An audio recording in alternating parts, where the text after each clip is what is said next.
দেখছেন কলকাতা টিভি, ভাস্বতী রয়েছে আপনাদের সঙ্গে। শুরু করছি আরো 12। যোগ্য শিক্ষকরা রাস্তায় বসে আর প্রভাব কাটিয়ে চাকরি পাচ্ছে তৃণমূল সভাপতির মেয়ে। এক্স হ্যান্ডেলে পোস্ট করে অভিযোগ সুকান্ত মজুমদারের। মালদহ জেলা তৃণমূল কংগ্রেস সভাপতির মেয়ে সেচ দপ্তরে চাকরি পেয়েছে। প্রভাব খাটিয়ে চাকরি দিয়েছেন সাবিনা ইয়াসমিন, দাবি সুকান্ত মজুমদারের।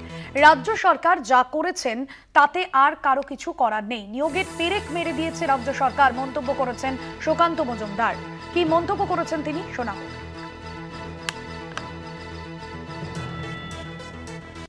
মমতা বন্দ্যোপাধ্যায় নেতাজি ইন্ডোর স্টেডিয়ামে চাকরিহারাদেরকে ডেকে যে সমস্ত বাক্য শুনিয়েছিলেন, যে সমস্ত আশ্বাসবাণী শুনিয়েছিলেন, সব মিথ্যে ললিপপ ছিল। তখনও বলেছিলাম কিছু শিক্ষক বিভ্রান্ত হয়েছিলেন। সুপ্রিম কোর্টে লাস্ট পেরেক মমতা বন্দ্যোপাধ্যায় মেরে দিয়েছেন, আর কারো কিছু করার নেই। কেউ কিচ্ছু করতে পারবে না, প্রধানমন্ত্রী করতে পারবেন না, রাষ্ট্রপতি করতে পারবে না। করার একটাই জায়গা ছিল, সুপ্রিম কোর্টে যোগ্য এবং অযোগ্য টিচারদের আলাদা তালিকা দেয়ার দায়িত্ব ছিল রাজ্য সরকারের। এসএসসি দেয়নি।